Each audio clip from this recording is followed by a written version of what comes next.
We're going to begin with our usual opening recitations. Some of you on Zoom may or may not have this particular text. If you don't have, don't stress. Listen to the words and let the meanings of these words enter your minds. Those of you in the temple, it's this gray cover booklet on page 1.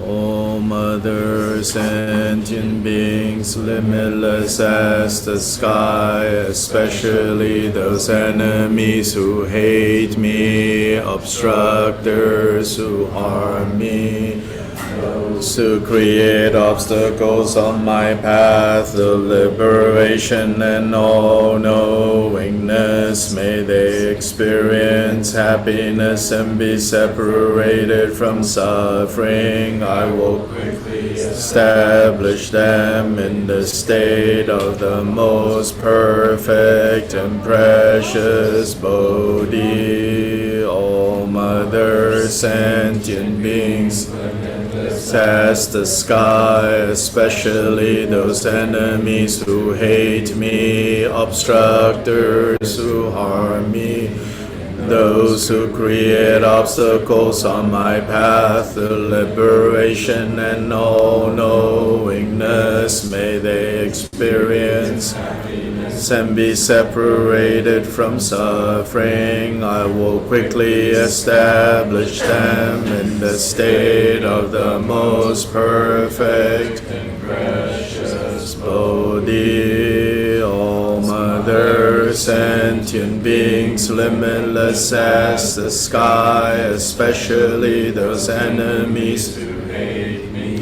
obstructors who harm me, and those who create obstacles on my path to liberation and all-knowingness, may they experience happiness and be separated from suffering. Establish them in the state of the most perfect and precious Bodhi. O Mother, sentient beings, limitless as the sky, especially those enemies who hate me, obstructors who harm me, and those who create obstacles on my path to liberation and all-knowingness, may they experience happiness and be separated from suffering. I will quickly establish them in the state of the most perfect and precious Bodhi. Thus, until I achieve Buddha, I engage in virtuous deeds with body, speech, and mind. Until death, I engage in virtuous deeds with body, speech, and mind. From now until this time tomorrow, I engage in virtuous deeds with body, speech, and mind. Middle of page 5.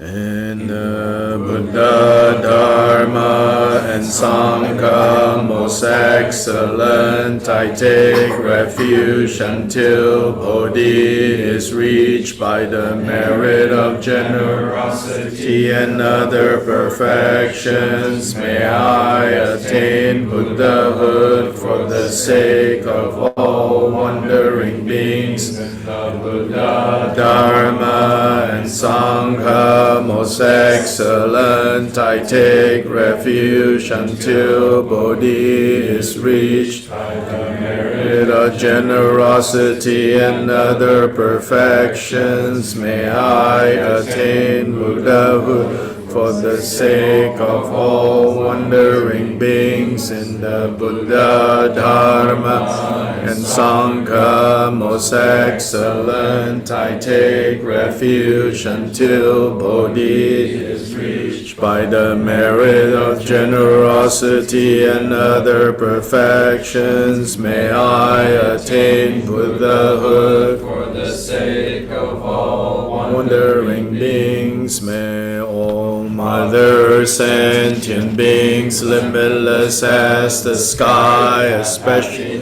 and the causes of happiness, may they be liberated from suffering, and the causes of suffering, may they never be separated from the happiness that is free from sorrow. May they rest in equanimity, free from the bias of attachment and aversion. May all Mother sentient beings, limitless as the sky, as happiness and the causes of happiness, may they be liberated from suffering, and the causes of suffering, may they never be separated from the happiness that is free from sorrow. May they rest in equanimity, free from the bias of attachment and aversion. May all Mother sentient beings, limitless as the sky, have happiness, and the causes of happiness, may they be liberated from suffering, and the causes of suffering, may they never be separated from the happiness that is free from sorrow. May they rest in equanimity, free from the bias of attachment and aversion.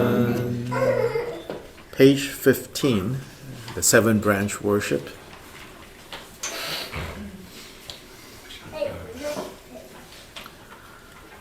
In all the worlds of the 10 directions reside Tathagatas of the 3 times before each of you. Lions among humans, I prostrate joyfully with body, speech, and mind.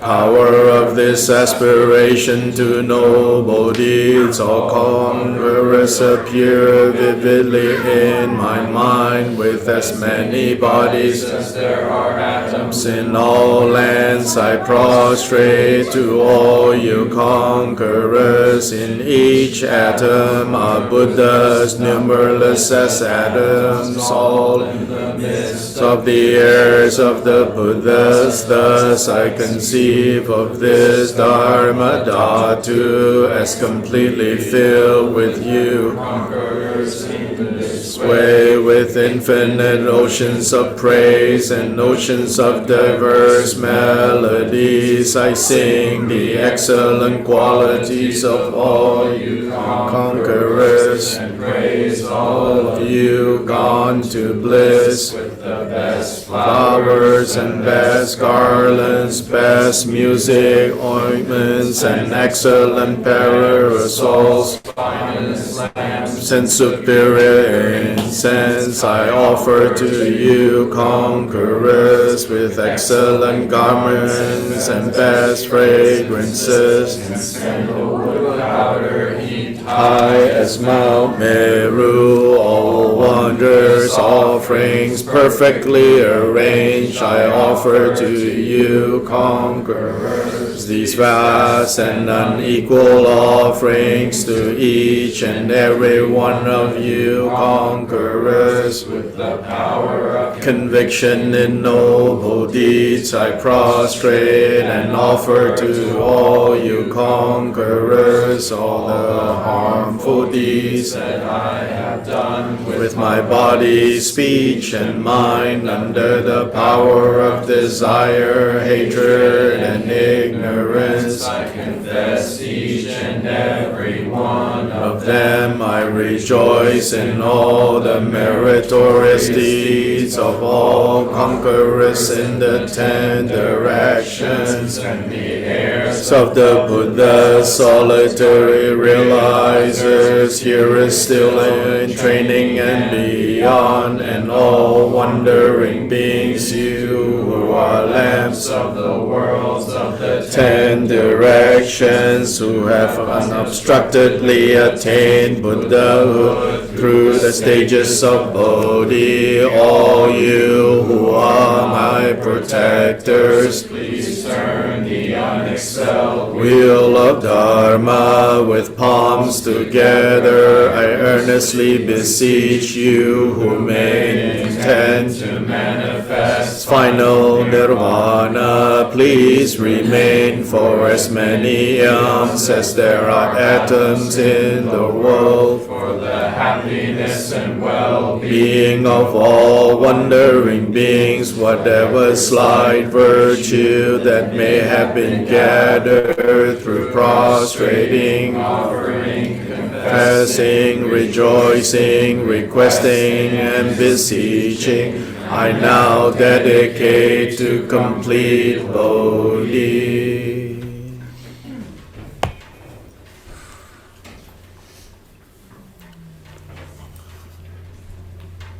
Nathan, what is that message?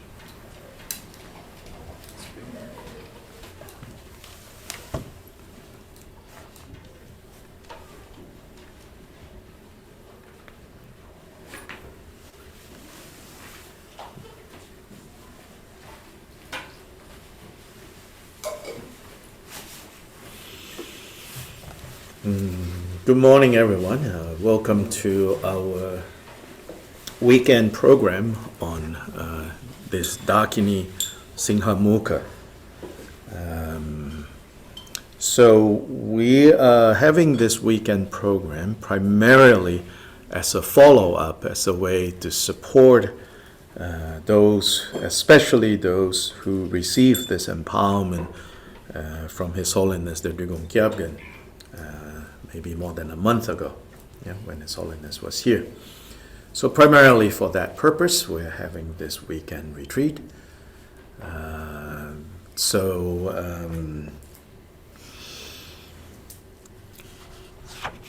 We will meet today and then tomorrow on Sunday, same time, starting at the same time.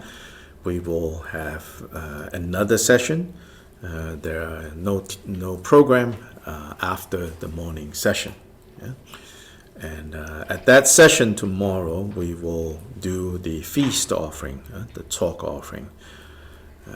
So now, if we will quickly go and look at page 1 of what we recited, just to point out, we started the practice by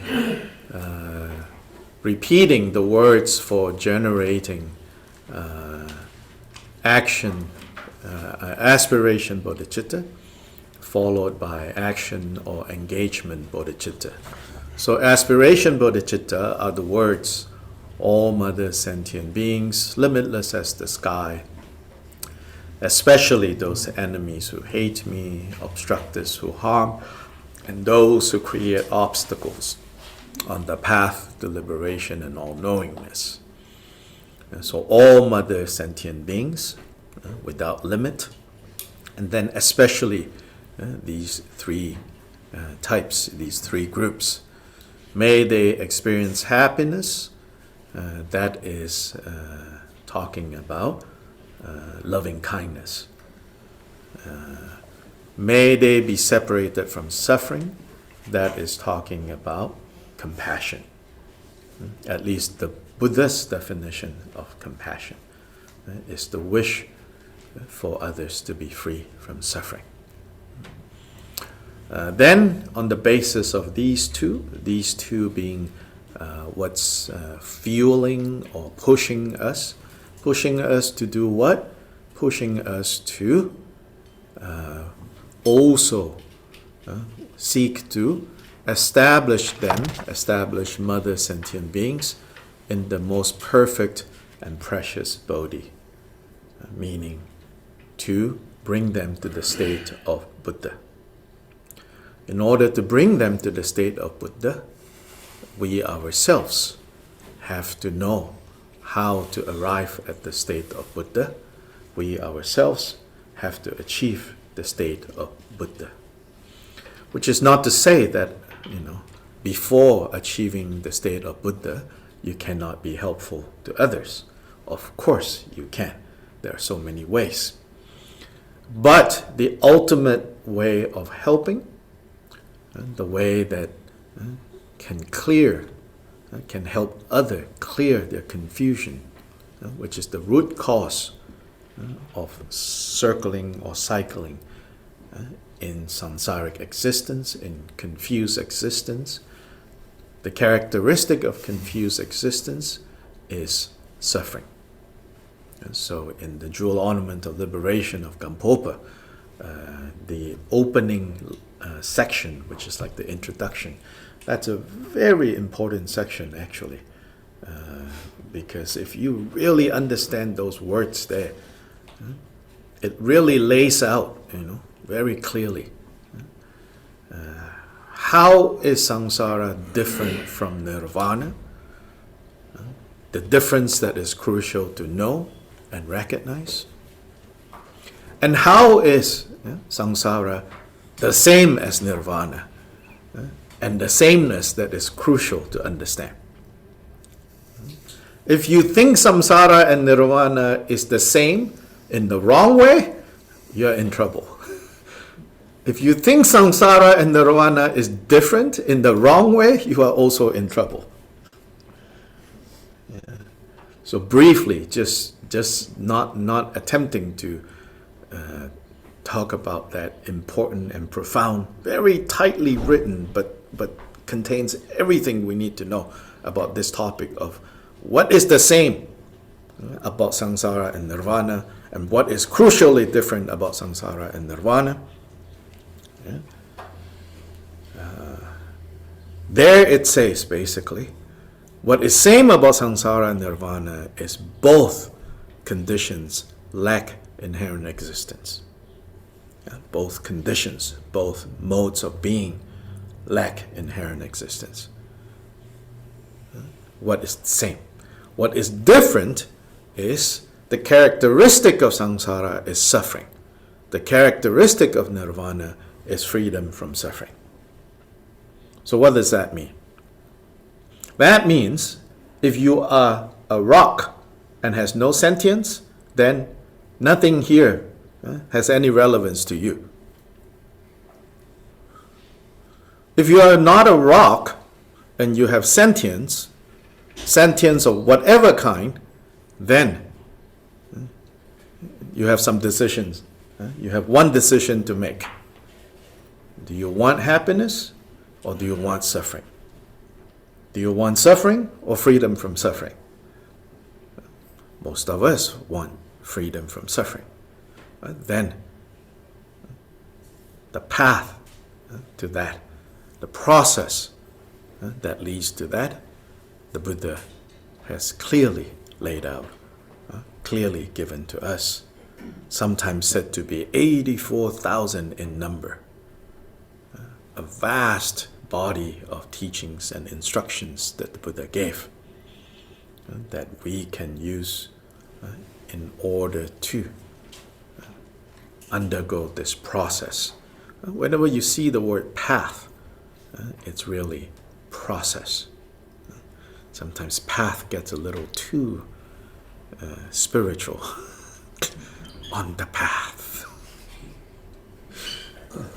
But is the process actually happening or not, Yeah, that's important. So, aspiration bodhicitta is to make that aspiration. So it's also called a commitment, making a commitment to the result. And the result is establishing, leading all beings to the state of Buddhahood. So it's when we say these words in the aspiration bodhicitta, we're making a commitment to the result. But there can be no result without causes. Cause and result. Causality. Causality is a central principle of the Buddha's teachings. So there can be no result without causes. Action bodhicitta, which is phrased here as, thus until I achieve Buddha, I engage in virtuous deeds with body, speech, and mind. Until death, I engage in virtuous deeds with body, speech, and mind. From now until this time tomorrow, I engage in virtuous deeds with body, speech, and mind. This is action bodhicitta. And so here, more literally, the Tibetan actually says, I will bind my thoughts, emotions, that's mind, speech, and actions. I will bind my three doors. These are also called the three doors. I will bind my three doors to virtue. You know, the notion of binding, like tie them together. So I will bind them to virtue.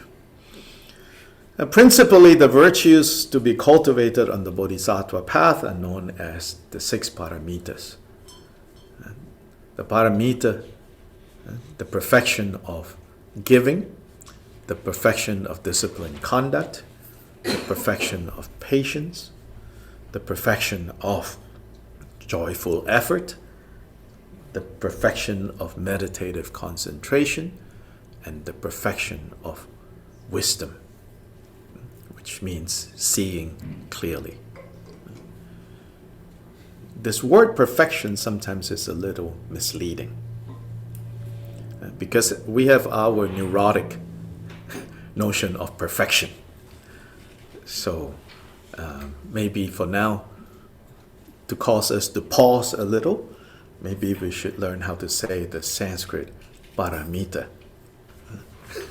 The paramita of giving, the paramita of disciplined conduct. So every time you say it like that, paramita, you pause, you say, okay, I remember somebody said, it's not our neurotic sense of perfection. So then you'll look into, what paramita means. Also, next time you're reading books, that do you the favor of translating paramita into perfection, you substitute that in your own reading, and say it's saying paramita of giving. Then you go investigate a little bit what paramita is. Yeah? So here, action bodhicitta is making a commitment then to the cause. These are the things that we have to do. These are the causes we have to create, to engage in, to arrive at the result. So these words here are making a commitment to. Making a commitment to achieving, to engage in the causes that will then make it possible for us to fulfill the commitment to the result. So these are the two. We open with these. Sometimes people say these are for the Dharma geeks. They say, shouldn't we start with refuge and then next step is bodhicitta? Yes, the more conventional presentation of what is known as the stages and the paths, like traveling on path, on a path to arrive at a stage, and on a path, a further path to arrive at this next stage, Lamrim. Yes, in the Lamrim teachings, you begin first by refuge, and even before refuge, you have to have some recognition that something is wrong. If you are blissfully ignorant, and then blissfully eaten by tigers, then it's fine if it's blissful, but probably not. And so blissfully ignorant until you realize, wait, what's that sound? Oh, those big cats, right? Then you recognize there's something wrong. Then you seek protection, right? Then you want to be free from samsara. Then you generate bodhicitta. So that's looking at this from the perspective of, the stages of development. But then on the level of actually engaging, which is like now, you should start with bodhicitta. And we can learn something from this emphasis of you should start with bodhicitta, you should start with bodhicitta, you should start with bodhicitta, because it's so easy, to turn whatever we do into self-serving, interests. It's so easy to turn anything and everything we do into a self-serving purpose. Even the otherwise very noble goal of if I can't help, I better not create trouble, so I better leave. That's actually a very, very, to be able to arrive at that level of awareness, of how you are adding to the mess, and then saying, I better leave, right? That's good. That's really good. However, compared to, no, I should stick around and work this out, for myself and for others. That's even better. Essentially, that's what the Bodhisattva vow is saying. Essentially, that's also, again, for those of you who read a lot, you geeks, Dharma geeks, or nerds, I don't know what the difference is. Anyway, all of the above. When you come across references to, because we some of us have come across these references to seemingly saying the goal of a solitary realizer and the goal of the hearers are more dangerous than finding yourself in the hell realms. So then some of us get this impression, therefore those who achieve the solitary realizers of the hearers level, they are in a worse state than those in the hell realms.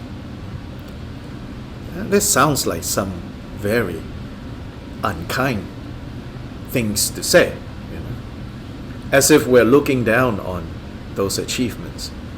But no, it's a context. The context is for those who have taken the Bodhisattva vow. If someone comes along and say, I can give you a get out of jail pass that you can use for yourself, and you can jailbreak forever and don't have to think about any of this anymore. If somebody comes along and offer you that, you are to see that as more dangerous than being in the hell realms. A nice sentiment that, feels good to have. Usually your theme song comes on up in your head when you're inspired by that, In day-to-day reality, it's still kind of far. Yeah, in day-to-day reality, we are still probably at the level of, that guy is so annoying, I'm not going to practice anymore. Those are the realities, Oh, so inconvenient. No, it's okay. That's where most of us are, right? But nonetheless, we take the Bodhisattva vow. Nonetheless, we say these words. We say these words not because we are already this, If we already this, no need to say. We say these words as a way to come back again and again to this vow that seem impossible. Here's the thing about impossible. Once you make a commitment, knowing that it's a commitment to the impossible, then that's done, finished. No more, should I not? No, you already committed to the impossible, so now all you have to do is the impossible. So then it's okay,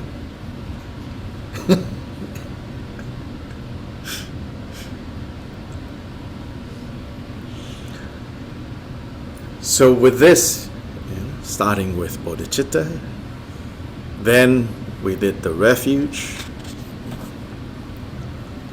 the four immeasurable minds, and then the seven branches or the seven limbs, the seven components of this recitation. The first is to pay homage to all the Buddhas, Bodhisattvas, all the great beings, all the sublime beings, those who have achieved the three types of awakening, which, by the way, do include the solitary realizers and the hearers, all the bodhisattvas on the various levels. So we pay homage to them, then we make offerings to them. These two. Why? They are of a reference point. So it's not a theistic relationship that we're establishing. So it's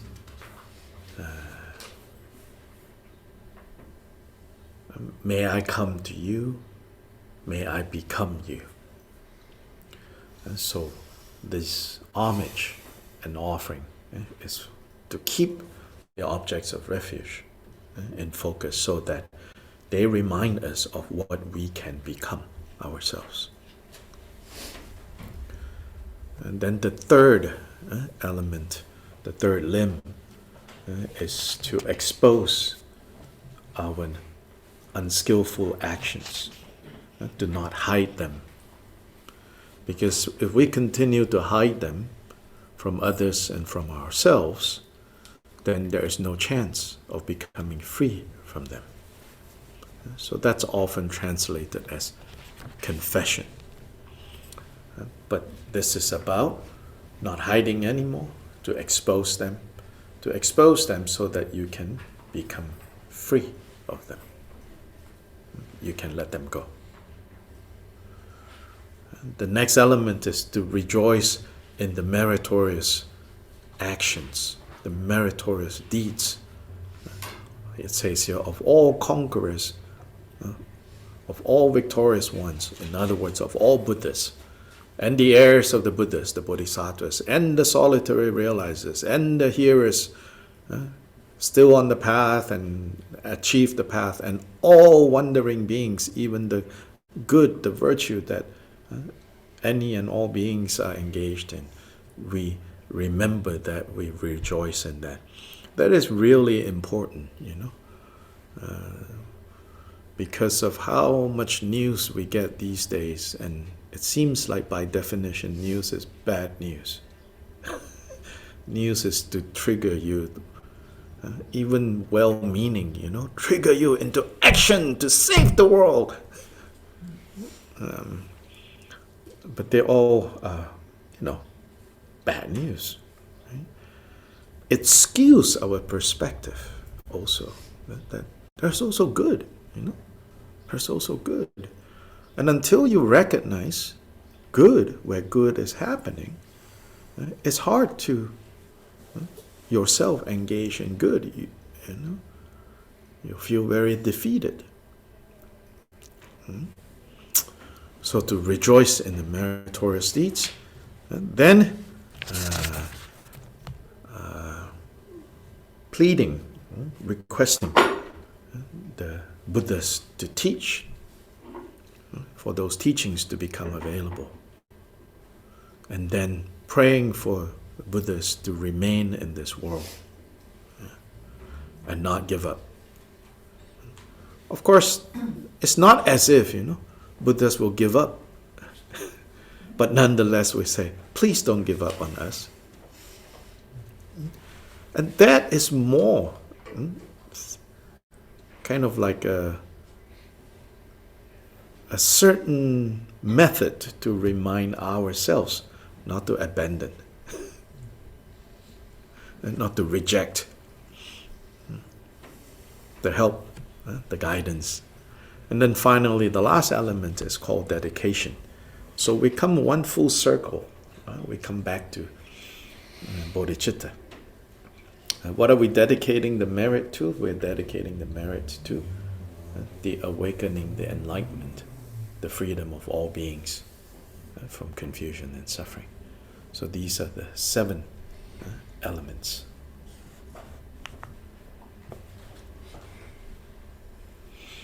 So everything we practice should be practiced as a single practice. And the single practice is the practice of bodhicitta. Now,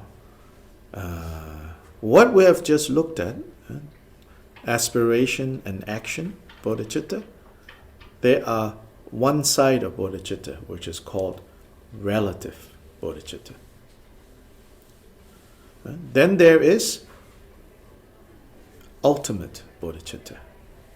And here the relationship between relative and ultimate is not the relationship between, it's not a either or relationship, relative and ultimate. It's not even, rely on relative to get to ultimate. Once you get to ultimate, ta-ta, relative. That's not the relationship. Sometimes when Buddhist texts talk about relative and ultimate, they mean it that way. Rely on the relative, get to the ultimate, then okay, ta-ta. Here, again, we need to know, be more clear on how relative is used and how ultimate is used. Here, when we say relative bodhicitta and ultimate bodhicitta, it's not like step 1, step 2. Rather, it's like this hand drum here called Dhammaru. For a Dhammaru to function as a Dhammaru, it needs to have 2 sides.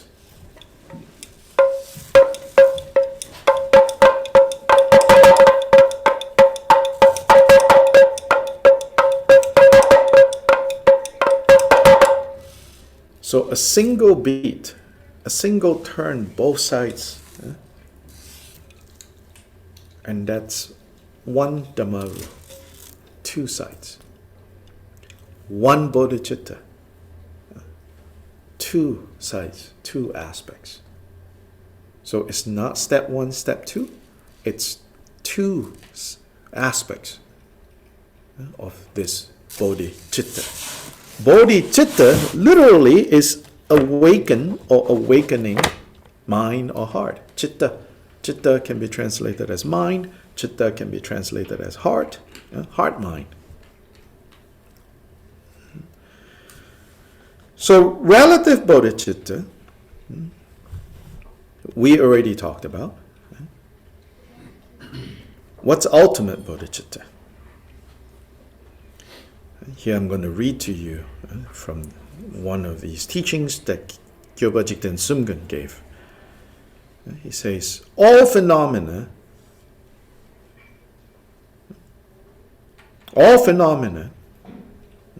that we subsume under these 2 categories called samsara and nirvana, all of this is your own mind. The mind is essentially and primordially birthless emptiness. It is free from all extremes of elaboration and naturally present. It was neither made by an awe-inspiring Buddha nor fabricated by Tao-witted beings. When this is realized, when this mind is realized, the great ocean of suffering that is samsara has been completely abandoned.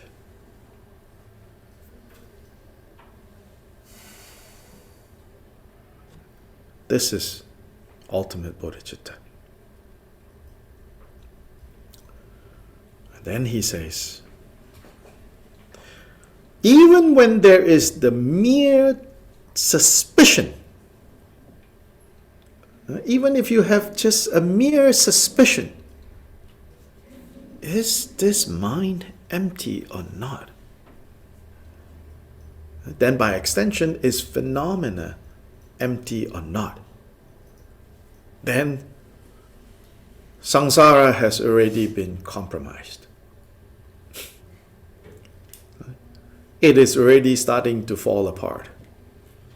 Okay, not this world, okay? This world is not samsara. Samsara is not a place. Samsara is a mode of being. In whatever place you are in, it's a mode of being.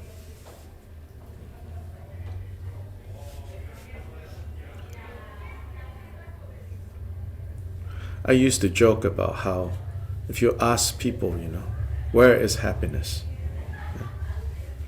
I mean, if we answer this question honestly, most of us will say someplace.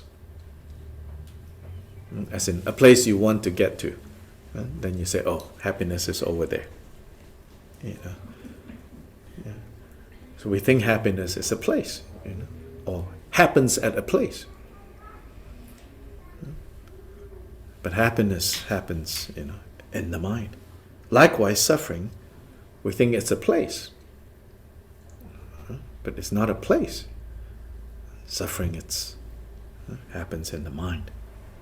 Then I joke about how, happiness for me is Tuscany, Not that I've ever been, It's just one of those, like, Amitabha's Pure Land, I don't know.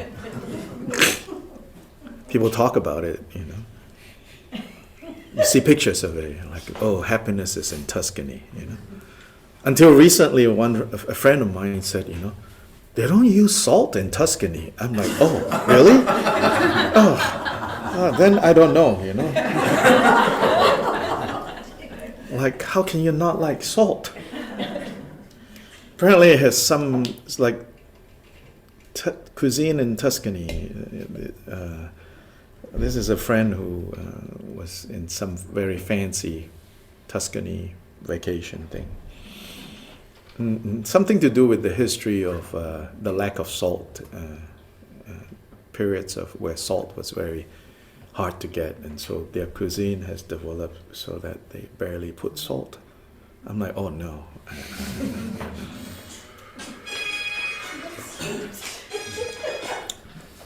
That's not, maybe no more happiness there. So coming back to that would be, imagine, going there, thinking happiness is a place, when in fact happiness is not a place. Happiness is also not salt. It's the experience of salt. And where does experience take place? Experience takes place in the mind.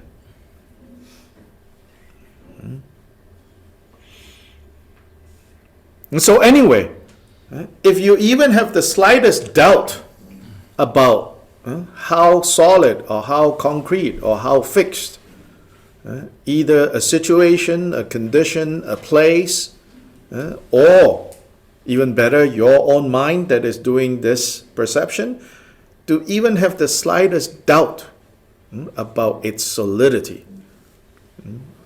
your confusion is now undermined. Samsara is now weakened. So Aryadeva in the 400 verses, Kyopa here quotes, says, "For doubt about all this to occur is something extremely rare."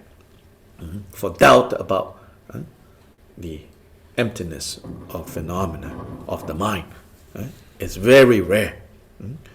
But merely a single doubt of this type, samsara is already undermined.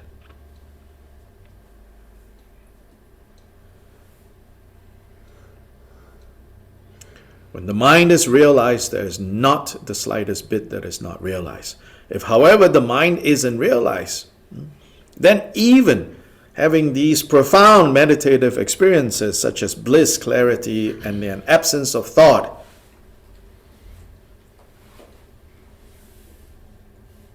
or the mindsets of loving kindness and compassion, none of these can free us from samsara. But when we understand a little bit about emptiness of either phenomena or mind, and then all these other things, refining the mind to the point that it experiences bliss, it experiences clarity, experiences non-thought, having love and compassion as the underlying kind of ground for these experiences, then that all becomes part of the process of becoming Buddha. So ultimate bodhicitta then is pointing in the direction of, or pertains to, the wisdom aspect. Relative bodhicitta pertains to the skillful means, compassion aspect. So training in these two aspects, in other contexts called the two accumulations, the accumulation of wisdom and the accumulation of merit. So that this also helps us understand what is true merit. What's true merit is relative bodhicitta, is true merit, true virtue. By the way, if you are looking to waste some time,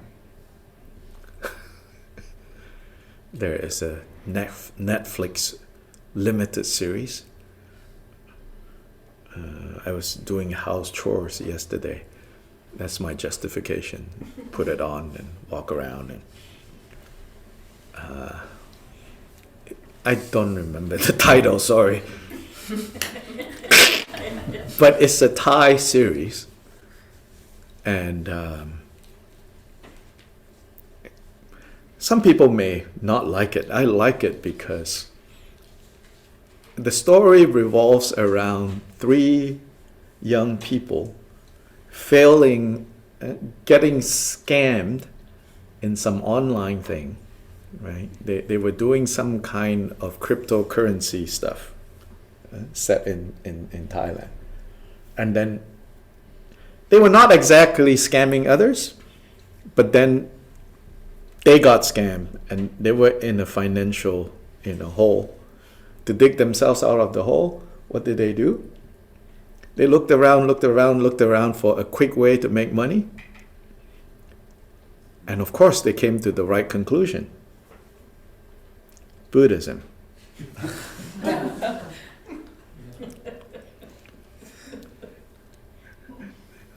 There's one quote in there, it's like, Thai people love merit, so give them chances to make merit. So they went looking for an old temple and went to the abbot and said, we split how many percent? You can use your money to do good for Buddhism and we will manage your portfolio for you. And then all kinds of mischief, unfolds from there. It's really good. Because it really shows you, like I know, we all here sitting here thinking, oh, Asia, oh, Buddhists. Hey, Buddhists are people like you and me, okay? And over there is mainstream religion. Yeah. Over here it's like, over here it's the opposite, right? Sorry, can't come to Easter dinner. I have Buddhist things to do.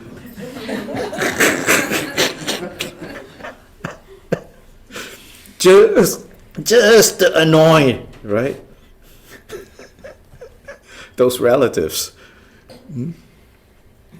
But in Asia, Buddhism is mainstream, So yeah, it was a great series, kind of dark but red. Is that relative Great.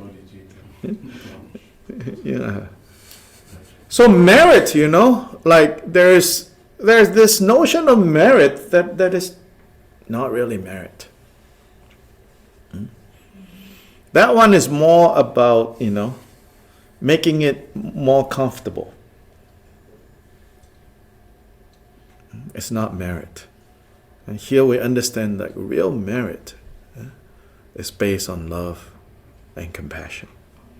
And then the actions that arise from love and compassion, that's the merit that we're talking about when we say an accumulation of merit. Out of love and compassion and those skillful actions that arise motivated by love and compassion. So all of this, is really important to understand and also very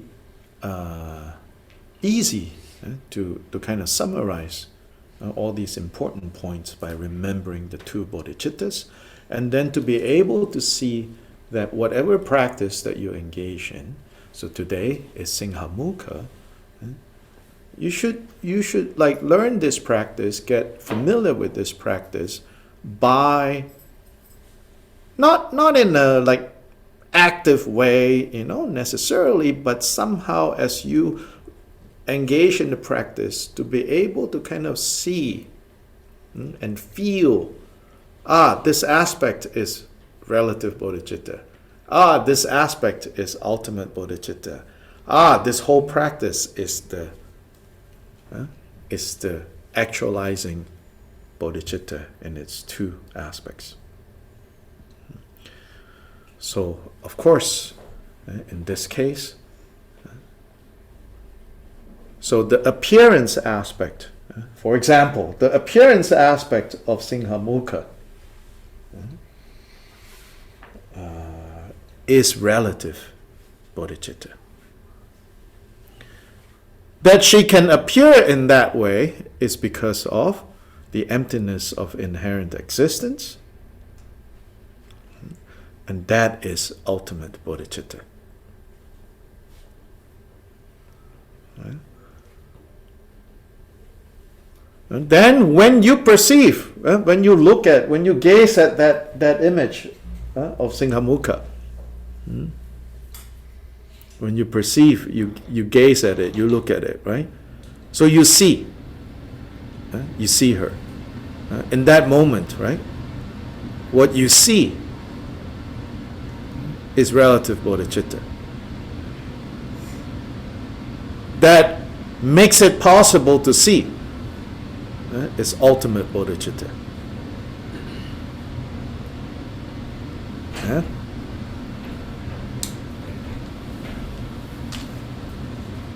So throughout, you want to kind of lightly, where is relative bodhicitta here? And where is ultimate bodhicitta here? So that which you see, the appearances is related to relative bodhicitta. That which makes it possible for the appearances, that is ultimate bodhicitta. What we see, or what we see, yes, what we perceive, where is that? In Tuscany. On the wall. No. What you see is what's in your mind. What sees is the mind. Relative and ultimate. Two sides of the Dhammaru, not two Dhammarus, but two sides of this Dhammaru.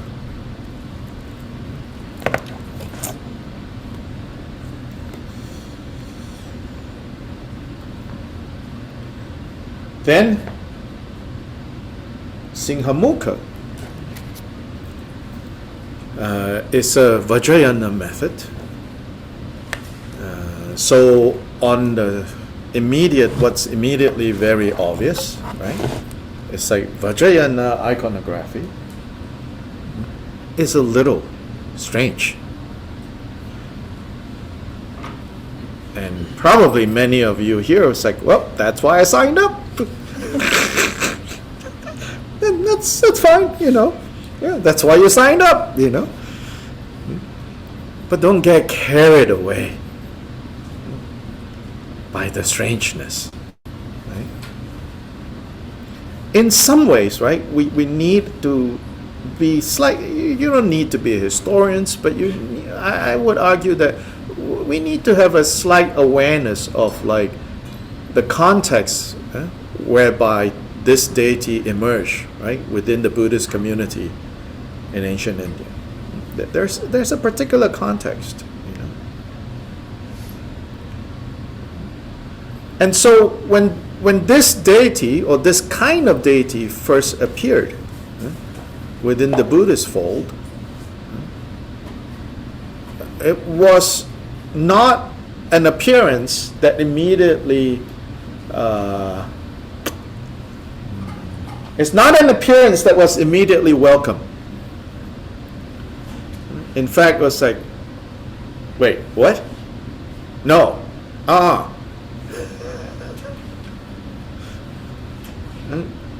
Just like maybe, your grand uncle, if accidentally sees this in your house, might go, wait, what are you into these days? No, you're kind of weird as a kid, bud.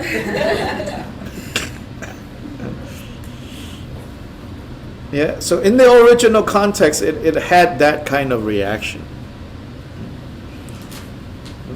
It was intended, that effect.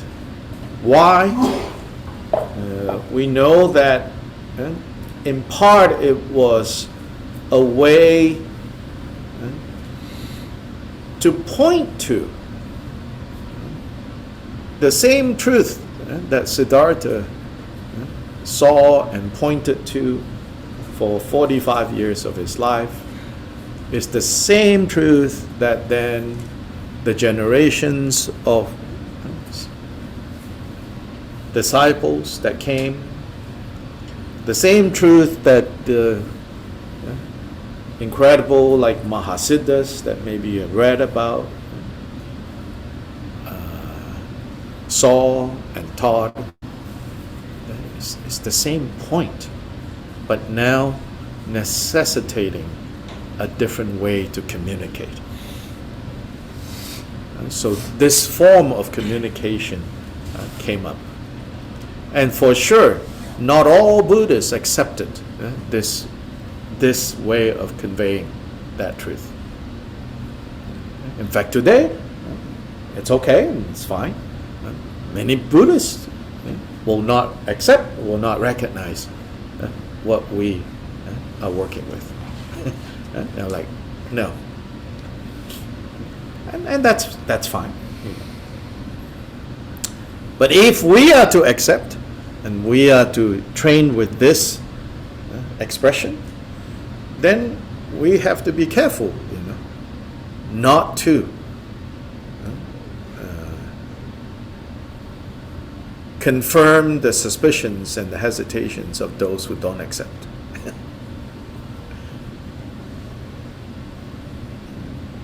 Because on the surface, right, Vajrayana can sound like,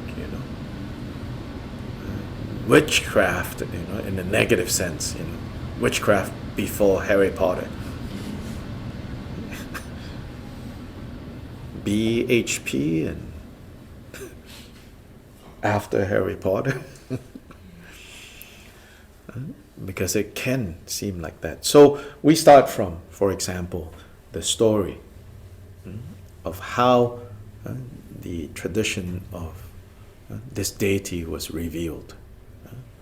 So first of all, there are, you can say that there are two different strains. There are two different main transmissions of this deity called lion-faced Dakini, Simhamukha Dakini. The particular tradition that we received from His Holiness is called the Bari tradition. Bari, B-A-R-I, the Bari tradition. Then there is another tradition of Simhamukha that is the tradition that was revealed in Tibet. The Bari tradition originated in India. The other tradition are the treasure traditions, the Dharma tradition. So primarily transmitted by the Nyingma followers, Nyingma monasteries, Nyingma traditions. They have a different transmission of Simhamukha.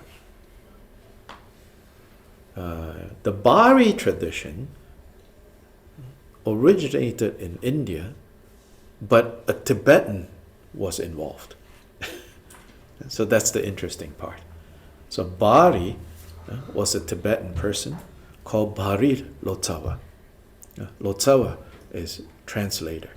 So he was a Tibetan person, was a Tibetan man who studied Sanskrit and was a Dharma practitioner, who then learned Sanskrit, and then, so this is around like 11th century. He lived around late 900s, around 10, 11th century. And so he journeyed to India and to Nepal, first Nepal, then India, that whole area, to train with various key important Vajrayana figures active in India during that time. So one of his main teachers, Chitrava, I think his name, Chitrava, a Nepali teacher, he trained with him. And this person, this Mahasiddha, he was one of the main students of Naropa. I'm sure you've heard of Naropa, the famous Naropa. So one of Naropa's chief disciples was this Nepali master called, I think, Chitarpa or Chitarva. So Bari Lotsawa first was a student of this guru, this Nepali guru. So while in Nepal, Bari Lotsawa got into this kind of entanglement with another Nepali figure who is said to be non-Buddhist. And so they got into this entanglement where they were challenging each other back and forth. So spiritual figures during that time challenged each other through public debates, so using reasoning and logic, and Jedi mind tricks. Just logic and reasoning not enough. So often these stories, and Bari Lotsawa's problems is not the only case. There are many cases of like that. First, you have to debate logic and reasoning, and then you win that. Okay, next you have to win magical contests. So Barilotsawa was in a situation like that. And then often the rules of this, the wager, what you're wagering is, you convert. Yes. Yeah, what your wager is, you convert. Yeah. So if you lose in the first round, the logic and the reasoning, then mostly you have to convert. But if you win the first round, not yet, if you win the first round, your opponent can still resort to magic. So apparently, a mix of that was going on for Barilotsawa. And Barilotsawa apparently was losing out in the area of magic. Yeah. So he was losing out in the area of magic. So he asked his teacher what to do, and his teacher said, I'll write you a letter. You take this and go to this teacher in Bodh Gaya, which is where the Buddha achieved enlightenment. Go to Bodh Gaya. In fact, go to the Vajra throne. So this site where the Buddha sat under the Bodhi tree is called the Vajra throne, the indestructible throne, Vajrasana. So he says, you go to Bodh Gaya, I'll give you a letter of introduction. Go find this important guru there. And he will tell you what to do to protect yourself against this opponent. So he went. And who he met was this teacher whose name was Amogha Vajra. There's a famous Amogha Vajra that took Vajrayana to China. This is a different Amogha Vajra. It's a pretty cool name, so more than one person. It means unfailing Vajra, So this Amogha Vajra was like the head kind of figure in Bodh Gaya at that time. That's why his nickname was actually Vajrasana, the name of the place. He was named, people called him because he was like the main figure there. So identified with the place that they call him Vajrasana, Dorje Dempa in Tibetan. But Dorje Dempa, his actual name was Amogha Vajra. So Barilotsawa went to see Amogha Vajra. And Amogha Vajra then saw the letter from this Nepali disciple of Naropa, and so then accepted Barilotsawa, and then told Barilotsawa to go in a particular direction from Bodh Gaya and basically find a treasure chest. Like inside this treasure chest, there is a mantra you need to retrieve. And this mantra is inside lapis lazuli box, which is inside a crystal box, which is inside a silver box, which is inside a diamond box, which is inside some tree somewhere. Go look for this. Yeah. So he goes and he finds this. And then Amogha Vajra told him, you take this mantra, and it's very, very powerful. Take this mantra and just wear it on write it, because inside is actually some written on some palm leaf or something. And so you just take this and wear it, But if you want to say this mantra, just 21 times each day. No more than 21 times. And you will be protected from the harm that will come from your opponent. So Barilotsawa was very impressed. So went back. Instead of just either wearing it on his body or saying it 21 times, he, day in, day out, he practiced this mantra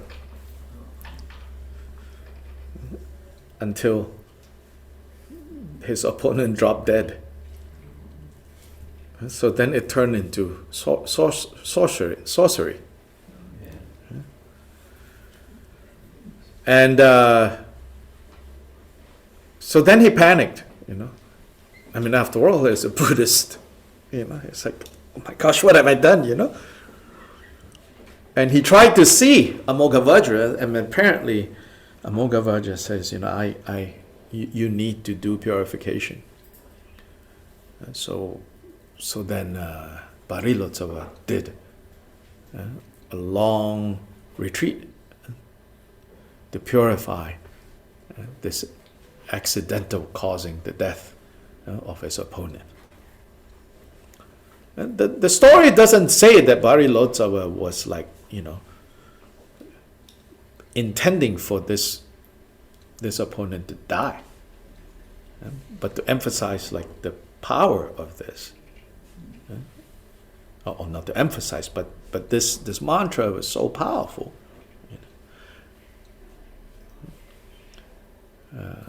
So Amoghavajra, I think the story was Amoghavajra then told him that, you need to actually, the story is Amoghavajra said, you need to go to this place and you need to perform a feast offering, a talk offering.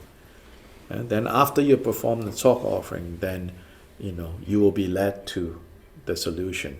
So then after he performed the talk offering, I now remember, Sendoma, Simhamukha appears.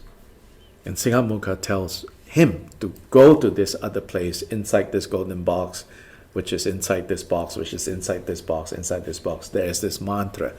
She said, this is a mantra without Om at its head or Swaha at its tail, which is a common thing. Om at the beginning, Swaha at the end. He says, there's a mantra in 14 syllables, no Om at the beginning, no Swaha at the end, and doesn't have I, E, O, Au sounds. That means only has A sounds. No E, O, Au, the vowels. A, E, O, Au. No? So no E, O, Au. Only has A.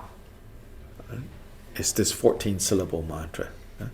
The essence mantra of Simhamukha.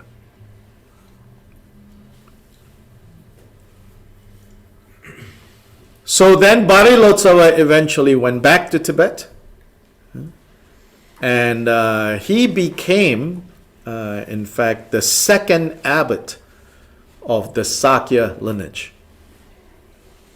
The second abbot of the Sakya lineage. So the Sakya lineage started a monastery in that area called Sakya, which means grey earth.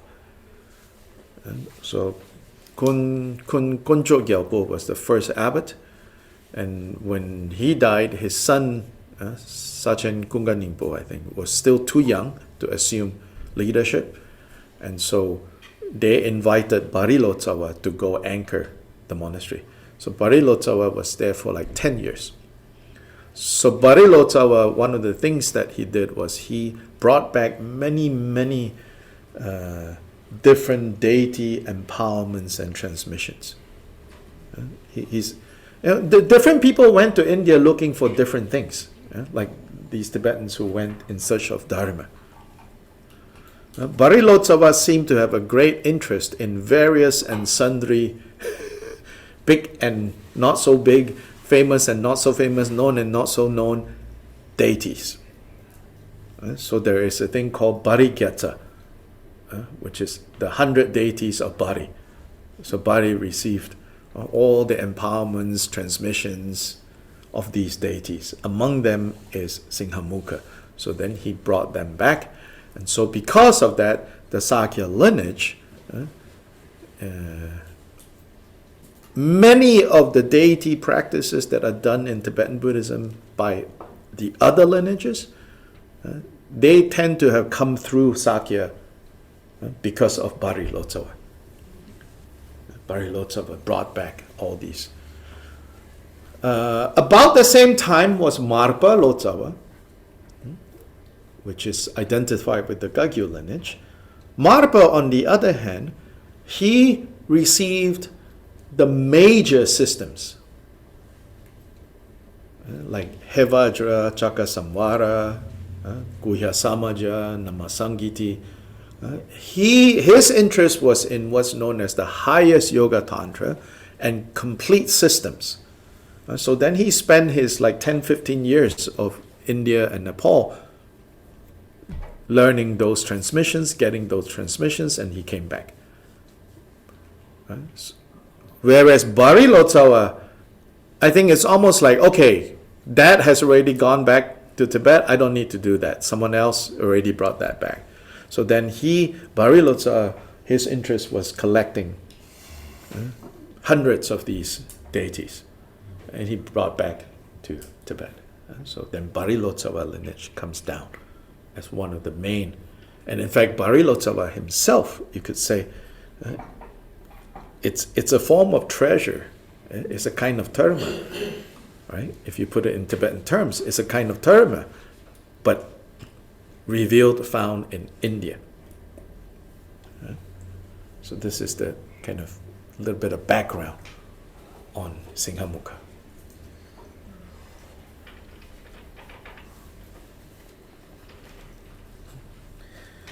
Questions? So there are two different mantras? Oh, okay. So first question is, there are two different mantras? No, one. 14 syllables. Okay. One mantra. Just one. Yes. Yeah. Yes. Was the Dawai Dorje practice from Marpa? Or where did that originate? I'm just curious if that was one of these two figures you mentioned. There's a question of two figures? The different Sakya, Marpa and Bari. Barilotsava is. Are you talking about two traditions of Simhamukha? No, this is just a separate question. Yeah, and the question is? Where did the Dawai Dorje practice? Dewe Dorje, nothing to do with this. Okay. Yes. Dewe Dorje, nothing to do with this. Yes. I have a question about Gana Chakra related to this. Uh-huh. Is there?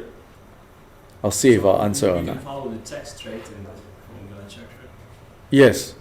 or is there a special teaching or transmission? Well, there's always. So the question is, the Gana Chakra in this text, can we just perform it following the text?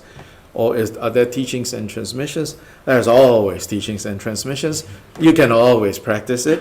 So that's the answer, which we will do tomorrow.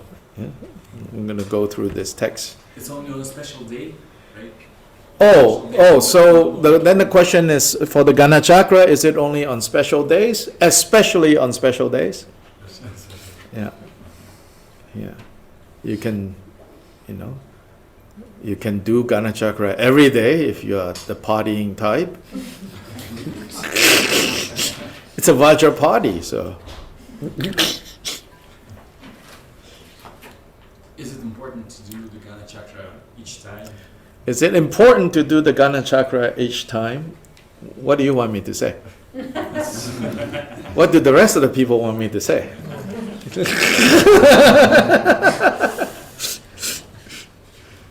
No, Gana Chakra is, it's kind of separate.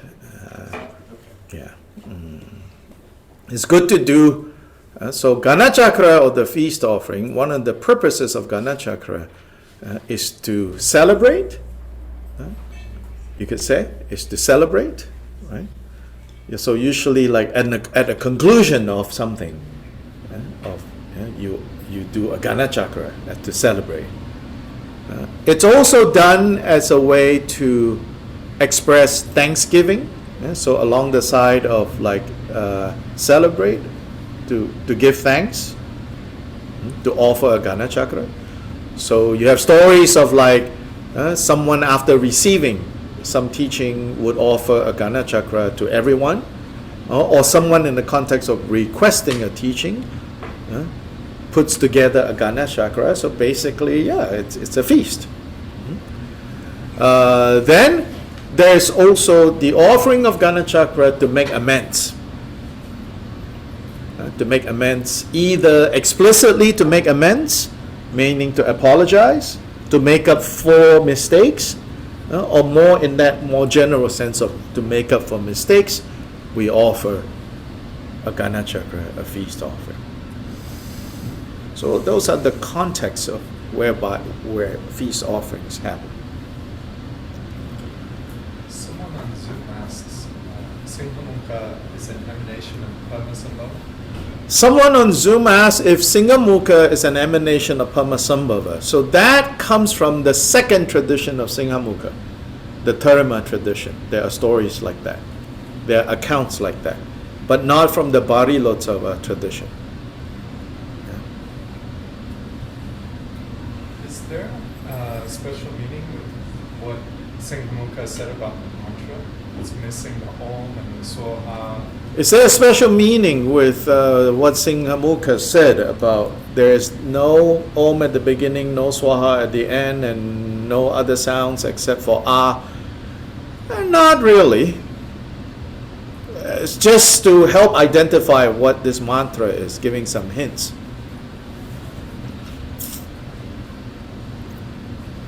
And also to point out kind of unusual. Not having an Om is somewhat unusual for mantras. General expectation is all mantras start with Om.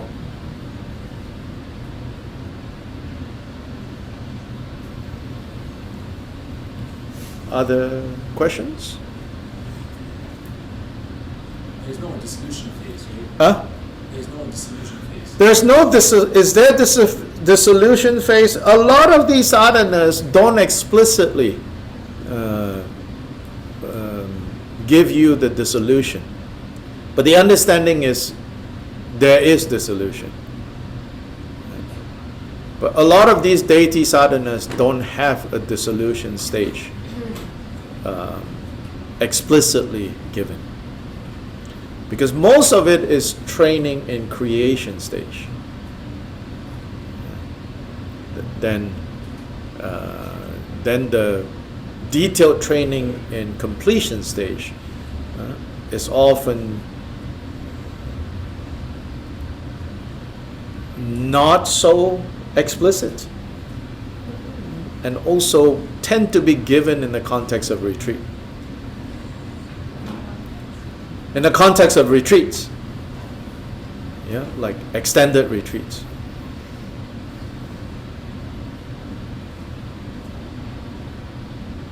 Yeah. I think this might be relevant. At the big weekend where His Holiness visited, there was a mention of the origin of, I think it was Dharmakaya origin of Simhamukha. Could you refresh on what that might mean? So there's a question about like Simhamukha, Dharmakaya. There's some memory of something being said about that. So when we talk about Buddhists, and so Simhamukha in this case is a Buddha. So when we talk about Buddhists, often you can talk about the Dharmakaya level of this Buddha figure, the Sambhogakaya aspect of this Buddha, and the Nirmanakaya aspect of this Buddha. So in this case, in some texts, in some ritual texts, in some invocations of Simhamukha, you will come across references to Dharmakaya Samantabhadri, the female form of Samantabhadra, the all-good, the primordial Buddha. So her Dharmakaya aspect is Samantabhadri, her Sambhogakaya aspect is Vajavarahi, and her Nirmanakaya aspect is the form that we know, the lion head or lioness head.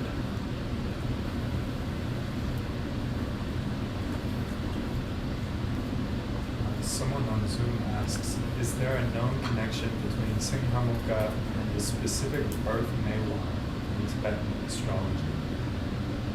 And another question. Hold on. Is there a specific connection between Simhamukha and what? A specific birth Mewa, M-E-W. Yeah, and a specific birth Mewa, and this pertains to astrology. Beyond my pay grade. Next question. Next question. I intend to continue doing this daily. How many mantras should I accumulate in total? Is there a specific- Right, very good question. I intend to practice this daily. How many times should I repeat this mantra? In other words, how do I not accidentally kill my neighbor? Good question.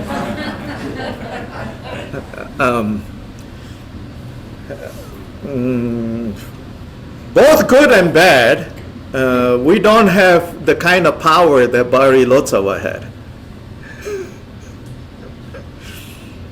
So we don't have the same kind of power as Bari Lotsawa had. In a way, why Bari Lotsawa had that effect was also because his power of concentration was strong.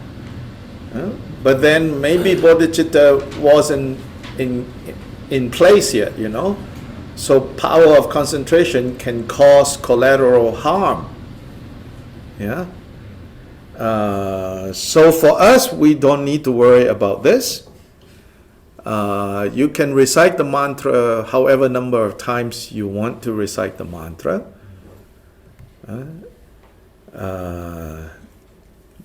And especially again when we do this with an understanding of this is one way to actualize the two bodhicittas, then there's no collateral damage. There will only be, intended damage, and that's damaging your confusion. So her wrath and her effectiveness will go in the direction of our confusion, go in the direction of self-grasping.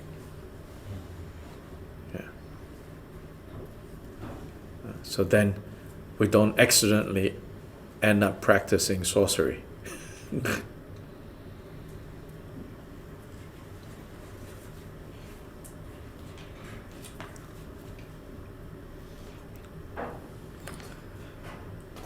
Om Swabhava Shuddha Sarva Dharma Swabhava Shuddho.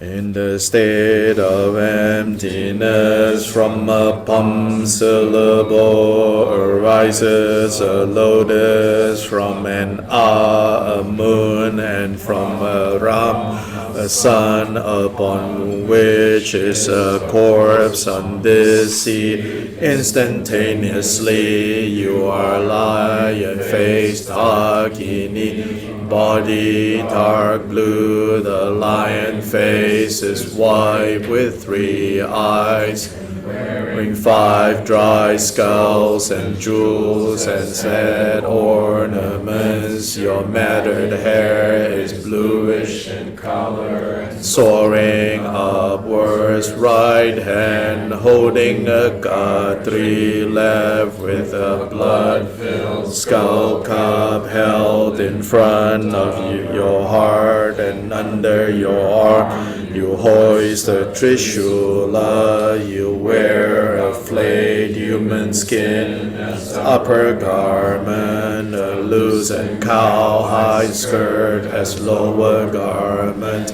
You have a necklace of 50 human heads and sagging breasts, from Om in your forehead center, and Ah in your throat, and Hung in your heart. Imagine light rays radiating the sattva.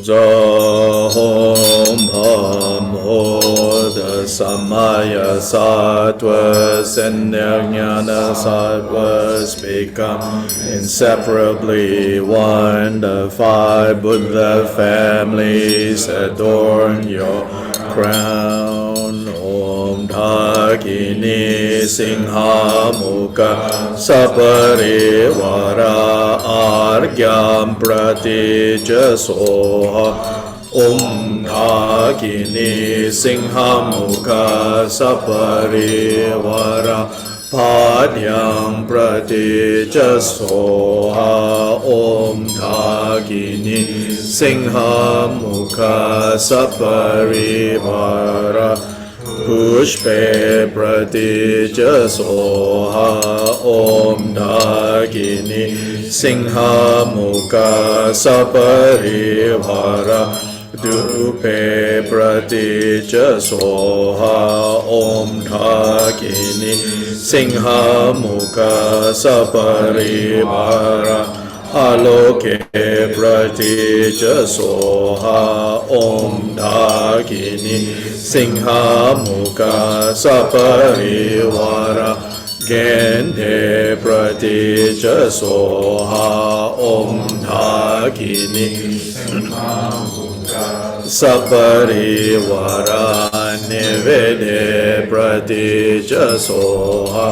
Om Dhagini Simhamukha Saparivara Shabda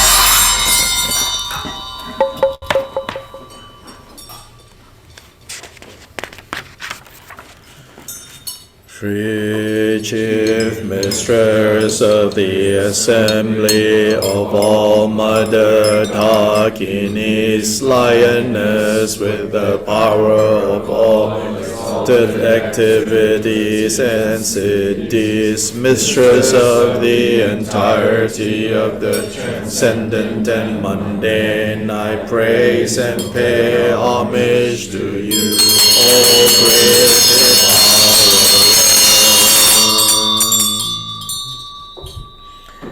In your heart center is the dark blue hung on the sun, encircled by 14 syllables rotating to the right, shining and radiating light, scattering all the powerful blessings of all the assemblies of Sugatas and Gurus, Idams and Dharmapalas. The lights are then reabsorbed into the seed syllable in your heart. Imagine that the exalted activities of annihilating all enemies, hindrances, and agents of perversion are achieved.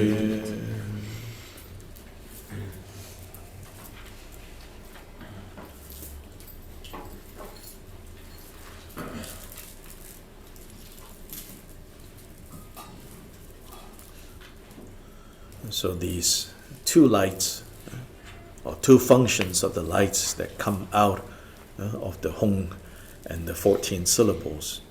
One is to make offerings and to gather their blessings. They come back into the seed syllable and the mantra surrounding. Then the other activity is these lights go out to annihilate, to remove, to destroy all enemies, hindrances, and agents of perversion. So when you do this second one, it's best not to think of anyone specific. Hmm? Because you don't know, really. That was intended. You don't know, exactly what hindrances are, what obstacles are, what agents of perversion are. So then if you are thinking, oh, it's this person or that person or this group person or that group of person, you may end up then, not literally but proverbially, right, practicing sorcery. So rather you should think, whatever that is harmful in this world, they are the enemies. Whatever that are harmful to the happiness of beings, whatever that are hindrances, and that one, be a little bit, be careful with that, because that might explain, your modem not working. Hindrances. Your modem might stop working. Your Wi-Fi might stop working. So that's a major hindrance for many of us. So you say, now annihilate, destroy the hindrances. So, well, yes. We could focus on just confusion. Yes. Yeah, that's the point, You think that may this destroy the enemies, and then whatever is harmful to the happiness of beings, to beings achieving liberation, may those be destroyed. Hindrances, whatever that gets in the way of waking up, may that be destroyed. Agents of perversion. So, wrong views, may that be destroyed. And there are people, of course, engaging in actions that harm good. So we're not asking for those people to be destroyed. But whatever conditions that are supporting harm to be done, let all those conditions be dismantled. So then the causes are always the afflictive emotions and confusion. Then the conditions are, there are outer conditions. May those conditions be destroyed. And when we say may the conditions be destroyed, we should not just imagine like conditions that are like coming from elsewhere. Sometimes we are the ones, go attract the conditions.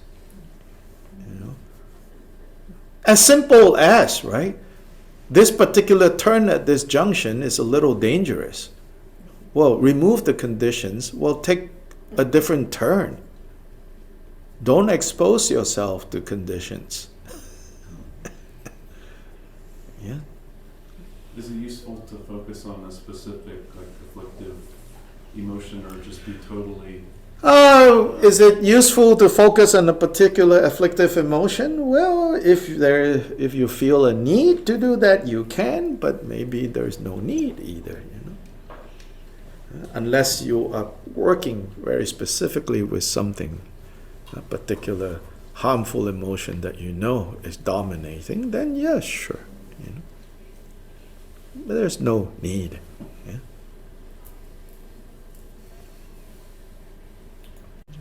Someone asks, the text says the 14 syllables rotate to the right. Does that mean clockwise or counterclockwise? Clockwise, rotating to the right.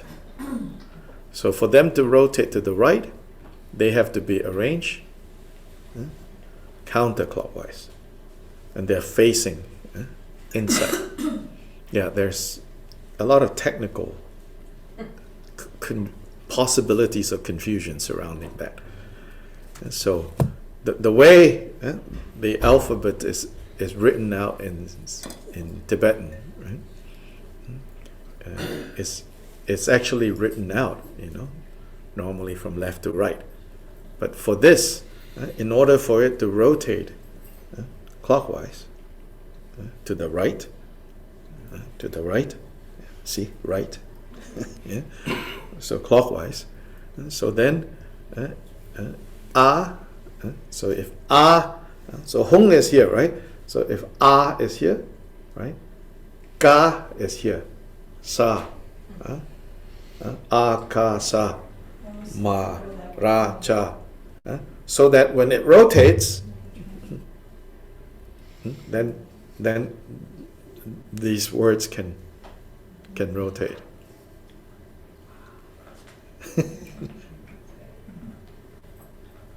So they're facing in. Then they're facing inwards. Yeah. I will just introduce, kind of like one thing to then make you go, wait, so what am I supposed to do? But the intended effect is not, wait, what am I supposed to do? There's also another kind of variation to this, where sometimes the sadhana will say, the mantra doesn't move. So when they say rotate, right? The syllables akasha maharaja, in this case, they don't move. What moves is a second, a mantra in the form of light comes out of each of the syllable, then forming into this ring. And that ring moves, the mantra doesn't move. And you're like, okay, now which one is it?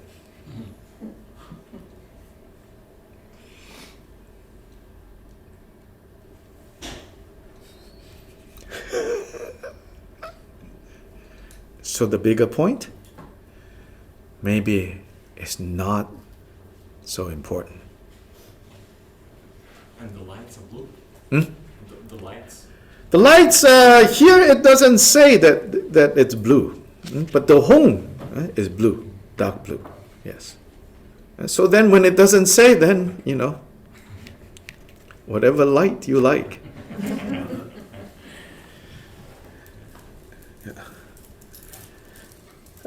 It doesn't say in the sadhana because so further instructions would involve the 4 activities: pacify, increase, control, and destroy. Oh, here comes the balloons. Yes. I figure out how it happens. Wait, now it doesn't happen. Oh yeah, see? That's how you make the balloons and the flowers to fall from the dakinis offering flowers. Yes. And then the balloons to come up. Yes.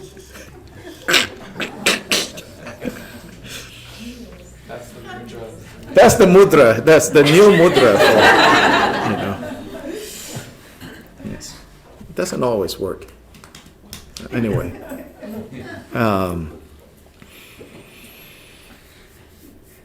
So the 4 activities. Then depending on the activity, then a different light, color of light. But this stage that we are at, this is called the approximation, or the getting close stage. So it's the first of 3 stages when we're training in any deity practice. The approximation means to get close to. So now first you have to get close to the deity, get close to this principle.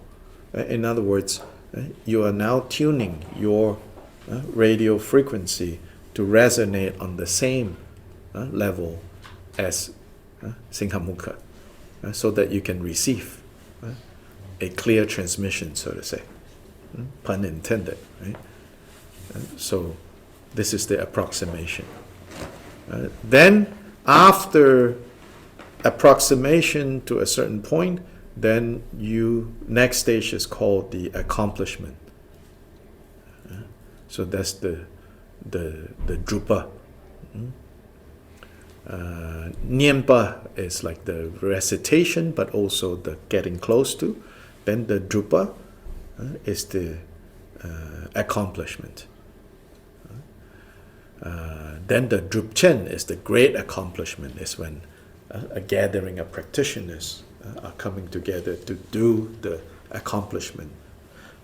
The accomplishment is the main practice, same practice, but with some modification with regards to usually like the mantra recitation part and some other extra ritual activity.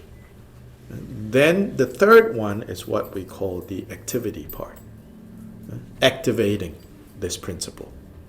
And that is where pacifying, increasing, magnetizing, or enchanting and destroying.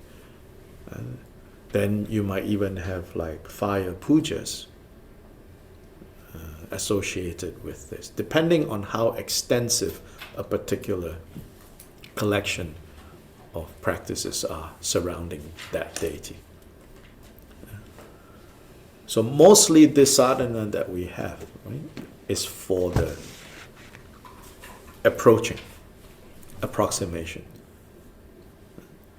So you have to have, good experience, good training, to tune into this principle, to tune into this deity, to be resonating right on the same wavelength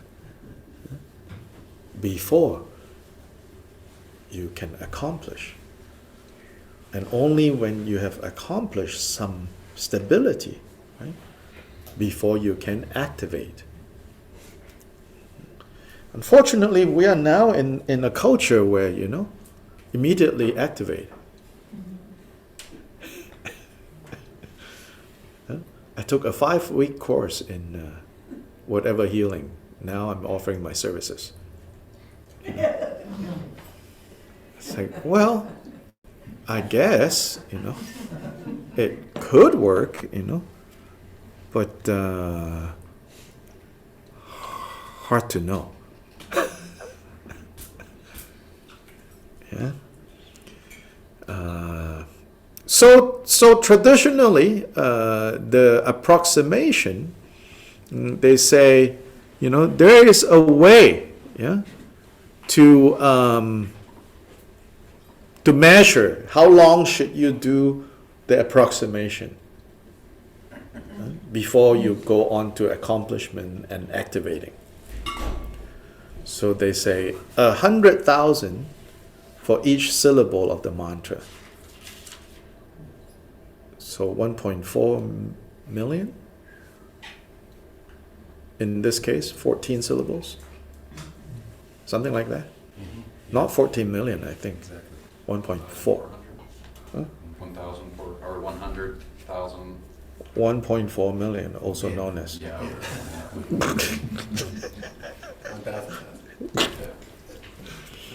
1,000. That's generally. But there are many ways, to measure, like, where you are. But maybe best not to get, too obsessive about how much I've accumulated.